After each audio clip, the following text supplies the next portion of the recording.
সুপ্রিয় দর্শক, আসসালামু আলাইকুম রহমতুল্লাহি ওয়া বারাকাতুহু। সুপ্রিয় দর্শক, আজকে যে আলোচ্য বিষয়টি আমি একদিন পরে ভিডিওটি দিচ্ছি, তার প্রতিক্রিয়া কি হয় সব কিছু জানার জন্য এবং বোঝার জন্য এই ভিডিওটি আজকে করছি। সেটা হলো গাজীপুরের যে ঘটনাটি ঘটেছে আপনারা ইতিমধ্যে জেনেছেন। আপনারা পত্রপত্রিকা, তারপরে হচ্ছে আপনারা বিভিন্ন কন্টেন্টের মাধ্যমে আসল ঘটনাটি তো আপনারা এতে পাবেন না, মূল গণমাধ্যম অর্থাৎ টেলিভিশন, মিডিয়া এগুলোতে পাবেন না। কিছুটা পেপার পত্রিকাতে আপনারা পেয়েছেন হয়তো বা, তারপরেও তারা কি পিছনে কিছু লেজুড় জুড়ে দিয়েছে, এরকম কিছু গল্প আপনারা বা কিছু সংবাদ পেয়েছেন। সত্য, অর্ধসত্য কিংবা পুরোটাই মিথ্যা কিছু গল্প কিছু আপনারা জেনেছেন।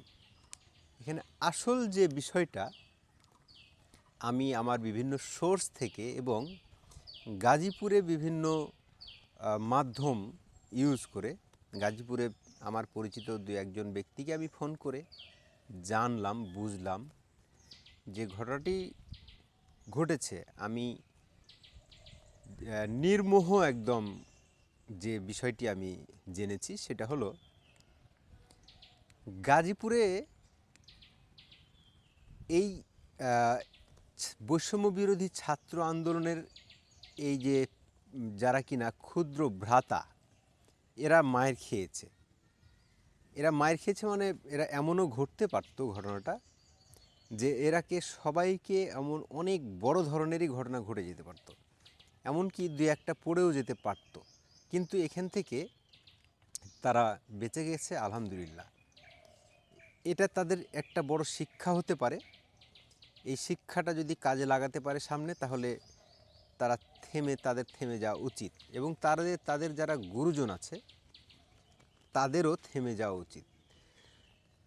তো যা হোক, ঘটনার সূত্রপাতটা কী নিয়ে বা কীভাবে হলো আপনারা জানেন যে গত কয়েকদিন যাবৎ যেটা ঘটতেছে সেটা হলো ৩২ নাম্বার ভাঙা হলো।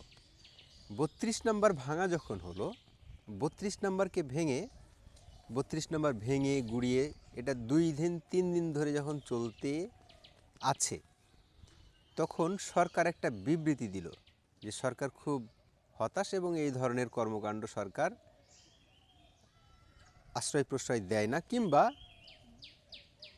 শেখ হাসিনার কোনো স্থাপনা কিংবা আওয়ামী লীগের কোনো বাড়িঘর যেন ভাঙা না হয়। মানে এই ঘটনাটা সরকার বিবৃতি দিল। এটা বিষয়টা হলো কেমন, চোর পালিয়ে গিয়ে বুদ্ধি হওয়া না, এটা খুব হালকা হয়ে যায়। বিষয়টা হলো এরকম, বাংলা সিনেমায় আপনারা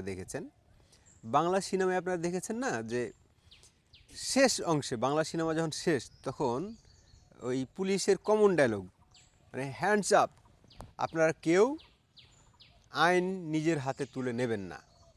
বিষয়টা হলো সিনেমা শেষ হয়ে গিয়ে, অর্থাৎ নায়ক যখন একেবারে আচ্ছা মতো কেলানি দিয়ে ভিলেনকে টাইট করে ফিট করে, যখন তার বাঁচার কোনো আশা নেই, মানে ধরে নেন যে সে যদি বাঁচেও তাহলে জেলখানায় সে আর বেঁচে থাকার স্বাদ পাবে না, মানে নায়ক যেভাবে কেলায়, তারপরে ওই যে পুলিশ আসে, হ্যান্ডস আপ, আপনারা কেউ বিচার নিজের হাতে, আইন তুলে নেবেন না, এরকম একটা ডায়লগ আছে বাংলা সিনেমায়। সরকারের ঠিক এই ধরনের একটা বিবৃতি, যে যখন ৩২ নম্বর ভাঙা কমপ্লিট, ৩২ নম্বর ভেঙে যখন সব কিছু শেষ প্রায়, তখন সরকার একটা বিবৃতি দিল। এই বিবৃতির জন্য মনে হয় সারা দেশ, সারা বিশ্ব মনে হয় চেয়ে বসেছিল। এই বিবৃতিটা না দিলে কি এমন ঘটতো, আপনারাই উপদেষ্টা মণ্ডলীর সদস্য যারা, তারাই আপনারা ঘোষণা দিচ্ছেন ফেসবুকে তার আগের দিন, আপনারা কিছুই জানলেন না। আপনারা বলে দিলেন কতগুলো হড়হড় করে কথা, যে শেখ হাসিনার ভাষণের কারণে, উস্কানির কারণে এই সব ঘটছে। কারণ শেখ হাসিনা তো ভাই ভাষণ দিল রাত 9টার দিকে, আর মানুষ ভাঙার জন্য যাওয়া শুরু হয়েছে সন্ধ্যার পর থেকে।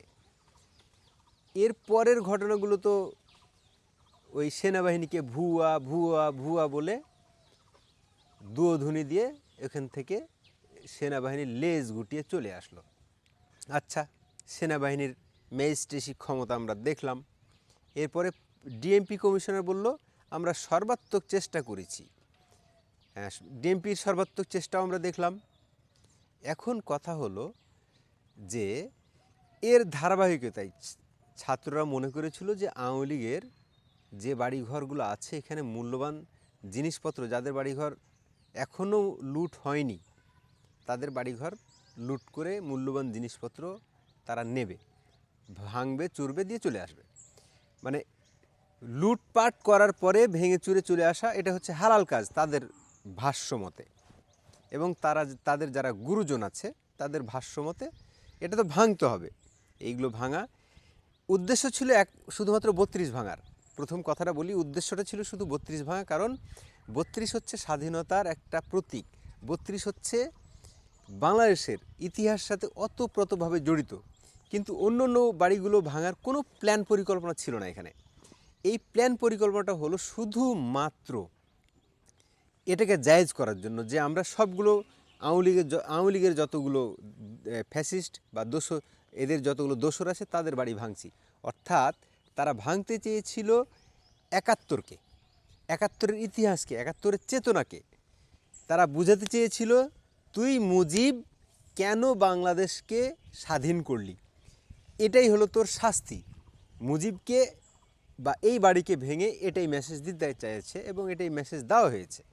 কিন্তু বাংলাদেশের মানুষ তো সেন্টিমেন্ট গ্রো করেছে, যারা বুঝেছে যে এটা তো আসলে মব কিলিং তো অন্যদিকে চলে গেল বা এই ঘটনাটা অন্যদিকে প্রবাহিত হচ্ছে। মানুষ তো ওই হিজবুত তাহরির পতাকা এবং নিষিদ্ধ ঘোষিত যে জঙ্গি গোষ্ঠী তাদের পতাকা যখন উঠছে তখন তারা চিন্তা করলো যে এটা তো ঘটনা অন্যদিকে হয়ে গেল।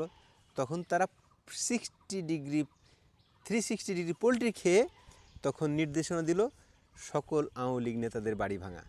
তখন এটা একটা জায়েজ করার, ফরজ করার চেষ্টা করলো যে এটা সকল আওয়ামী লীগের দোসরদের বাড়ি ভাঙা হয়েছে, এটার সাথে গুলিয়ে ফেলা হলো। কিন্তু ম্যাটিকুলাস প্ল্যান ছিল এটা।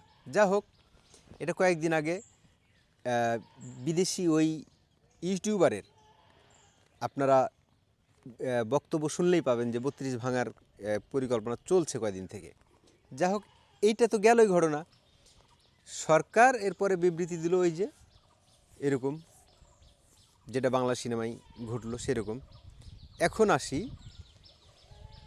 যে গাজীপুরে একটা ঘটনা ঘটেছে। এর পরের এপিসোডে আমি গাজীপুরের ঘটনা নিয়ে আমি কথা বলবো। তো প্রিয় দর্শক, আপনারা আপনাদের মতামত তুলে ধরতে পারেন। এর পরের এপিসোডটা আপনারা অবশ্যই দেখবেন, খুবই গুরুত্বপূর্ণ হবে এবং খুবই অথেন্টিক হবে। অবশ্যই দেখবেন। সবগুলোই অথেন্টিক সোর্স ছাড়া আমি কথা বলি না। অবশ্যই দেখবেন এবং দেখতে থাকেন আগামী দিনে কি হয়। সব চোখ কান নাক সব খোলা রাখবেন এই প্রত্যাশায় চ্যানেলটি সাবস্ক্রাইব করে সাথে থাকবেন। আসসালামু আলাইকুম রহমতুল্লাহি ওয়া বারাকাতুহু।